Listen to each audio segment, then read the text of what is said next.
છોટાઉદેપુર જિલ્લાના પાવી જેતપુર ગામ પાસેથી પસાર થતી ભારજ નદી ઉપરનો બ્રિજ 2 વર્ષથી તૂટી ગયેલી હાલતમાં હતો। જો કે તંત્ર દ્વારા નદીમાં જ 2 વખત ડાયવર્ઝન બનાવવામાં આવ્યું અને બંને વાર આ ડાયવર્ઝન ધોવાઈ ગયું, જેના કારણે પ્રજાને 40 કિલોમીટરનો ચક્રાવો કરવાનો વારો આવતો હતો, જેથી અંતે પ્રજાએ તંત્રના ભરોસે ના રહી પોતે જ ડાયવર્ઝન બનાવવાનું નક્કી કર્યું। પાવી જેતપુરની આસપાસના સરપંચો, યુવાનો અને રાહદારીઓએ સરકારની મદદ વગર નદીના પટમાં જ કાચું ડાયવર્ઝન બનાવી દીધું છે। હવે લોકોનું કહેવું છે કે જો લોકોને પડતી હાલાકીની નોંધ નહીં લેવામાં આવે તો હાઈકોર્ટમાં કાયદાકીય પ્રક્રિયા કરવામાં આવશે।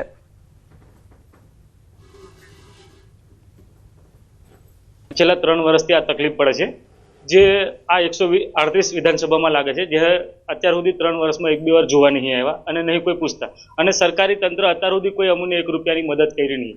પસાર થઈ રહી છું ત્યારે હું લોકોના પ્રશ્નો અને એમના ચહેરા ઉપર જોઈ શકું છું કે અહીંયાથી નીકળે છે તો કેટલા હેરાન થાય। તો શું તમને ત્યાં ખુરશી પર બેસીને આ લોકોનો પ્રશ્નો નથી દેખાતા? તગારો તમારો વિકાસ છે।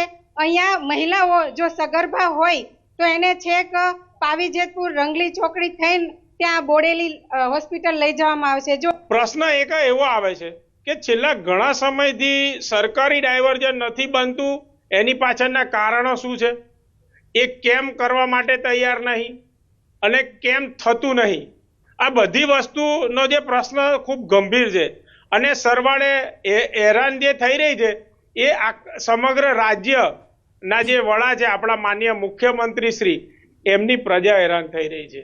તો જનતા ડાયવર્ઝન બનાવ્યું ને આજે પબ્લિકને મુશ્કેલીનો સામનો કરવો પડતો હતો, એના માટે જે જનતા ડાયવર્ઝન બનાવ્યું તો તંત્રએ આ વસ્તુની નોંધ લેવી જોઈએ કે આજે 6.5 કરોડ રૂપિયા આપણા જતા રહ્યા તોય આજે એનું કંઈ છે નહીં।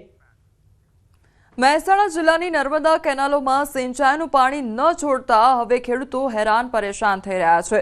બહુચરાજી અને જોટાણા તાલુકાના ખેડૂતો ભારે હાલાકી ભોગવી રહ્યા છે, તો ખેડૂતોને તેમનો ઊભા પાક સુકાઈ જવાનો ભય છે। ચણા, રાયડો, એરંડા, ઘઉં સહિતના પાકને પાણી ન મળતા ખેતીમાં મોટું નુકસાન થવાની ખેડૂતોને ભીતિ સેવાઈ રહી છે।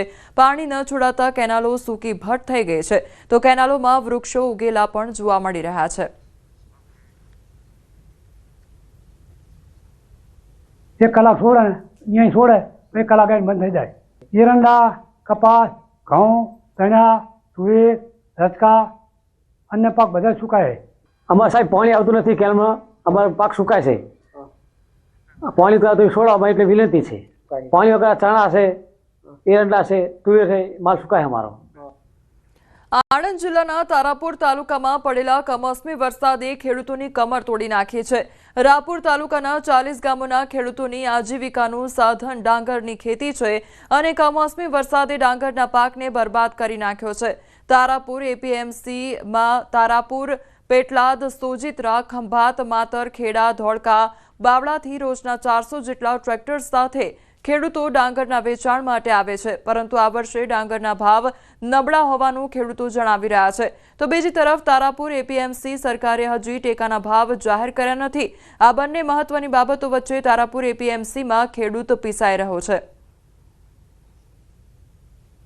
સરકારે હજુ ટેકાના ભાવ જાહેર કર્યા નથી અને અહીં આગળ વેપારીઓ પોતે હરાજી કરી અને મન ફાવે એ ભાવે લે છે। તો મારે સરકારને એટલું જ કહેવું કે અહીંયાથી 25-30 કિલોમીટર દૂરથી લોકો ડાંગર વેચવા આવે, એમને એક તો પૂરતા ભાવ ના મળે। 8 વાગ્યાના એ હુઈ રહ્યા ખરીદાર મનમાં તારવા, અને અત્યારે ગઈકાલ કરતાં 100 રૂપિયા ભાવ ઓછો માગે છે, તો સરકારે જેમ બને એમ વહેલી તકે એમનો ટેકાનો ભાવ જાહેર કરવો જોઈએ। વરસાદના હિસાબે જે નુકસાન થયેલું છે એમાં જે માલો પલળેલા હોય અથવા ક્વોલિટી નબળી હોય તેના ભાવ ઓછા પડે છે, બાકી સારા માલોના ભાવ પડે છે। હાલમાં અત્યારે અહીંયા વધારે ડાંગર આવક શ્રીરામની છે।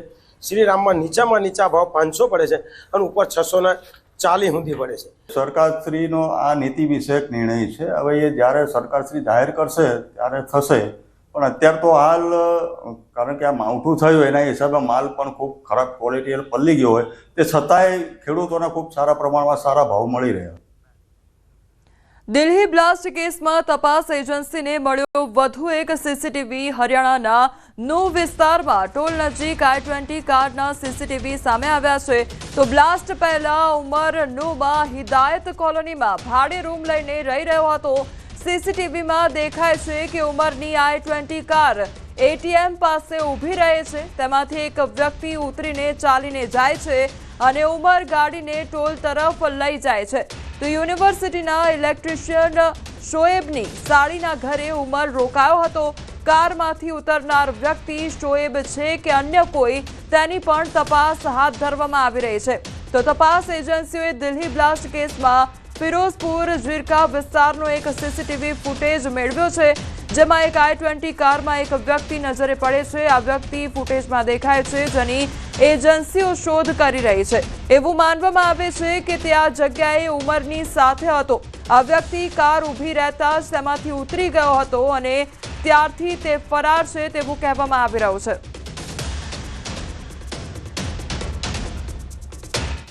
અમદાવાદ ક્રાઇમ બ્રાન્ચની હુક્કાબાર પર કાર્યવાહી કરવામાં આવી છે. 2 જગ્યાએ રેડ કરી કાર્યવાહી હાથ ધરવામાં આવી. તો ગુજરાત કોલેજ પાસેના આકાશ ગંગા કોમ્પ્લેક્સ સિંધુ ભવન રોડ પર લોન્ચ કાસાનોવા કાફેમાં હુક્કો પીતા શખ્સ સામે કાર્યવાહી. કુલ 4 લોકોને હુક્કા પીતા ઝડપી પાડવામાં આવ્યા છે. તો હુક્કા તેમજ ફ્લેવર સહિતની સામગ્રી પણ જપ્ત કરવામાં આવી છે. તો હુક્કા બારને લઈને આ કાર્યવાહી હાથ ધરવામાં આવી છે. હુક્કો તેમજ ફ્લેવર સહિતની જે સામગ્રીઓ છે તે પણ જપ્ત કરવામાં આવી છે. 4 લોકોને ઝડપી પાડવામાં આવ્યા છે. તો આકાશ ગંગા કોમ્પ્લેક્સ તેમજ સિંધુ ભવન રોડ પર લોન્ચ કાસાનોવા કાફેમાં આજે હુક્કા પીતા શખ્સો છે તેમની સામે કાર્યવાહી કરવામાં આવી છે. જે કુલ 4 લોકો છે તેમને ઝડપી પાડવામાં આવ્યા છે. તો આ સાથે હુક્કા તેમજ ફ્લેવર સહિતની જે સામગ્રીઓ છે તે પણ જપ્ત કરવામાં આવી છે.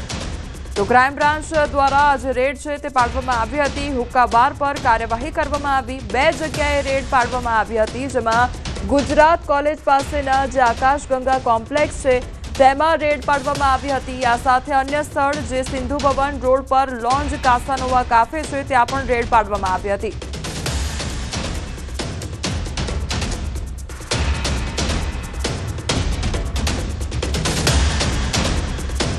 તમારી સાથે હાલ સંવાદદાતા ઋત્વિજ અમારી સાથે જોડાઈ ગયા છે. ઋત્વિજ, પહેલા રેવ પાર્ટી અને લઈને તપાસ હાથ ધરવામાં આવી હતી અને હવે જે છે હુક્કા બાર જે છે તે ઝડપી પાડવામાં આવ્યું છે અને લોકોને ઝડપી પાડવામાં આવ્યા છે. એટલે અમદાવાદ આ કયા પ્રકારનો અડ્ડો બની રહ્યો છે?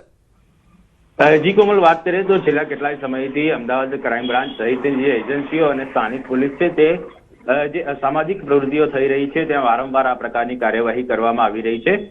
ખાસ કરીને ગઈકાલની વાત કરીએ તો અમદાવાદ ક્રાઇમ બ્રાન્ચ દ્વારા અલગ અલગ જગ્યાઓ પર જે હુક્કા બાર ચાલતા હોય ત્યાં કાર્યવાહી કરવામાં આવી હતી અને અમદાવાદ ક્રાઇમ બ્રાન્ચ દ્વારા 2 જગ્યાએથી હુક્કા પીતા 4 શખ્સોને ઝડપી પાડ્યા છે.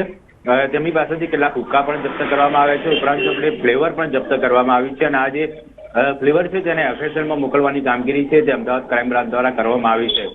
FSLના રિપોર્ટ બાદ આ જે શખ્સો છે તેમના વિરુદ્ધમાં કાર્યવાહી પણ થઈ શકે છે. FSLના રિપોર્ટ ઉપર સમગ્ર આધાર રહેલો છે અને આ રીતે શહેરમાં જે કેટલીક જગ્યાઓ ઉપર અસામાજિક પ્રવૃત્તિઓ થઈ રહી છે ત્યાં હવે પોલીસ દ્વારા કડકમાં કડક કાર્યવાહી કરવામાં આવી રહી છે. જે ઋત્વિજ, સમગ્ર માહિતી બદલ આપનો આભાર.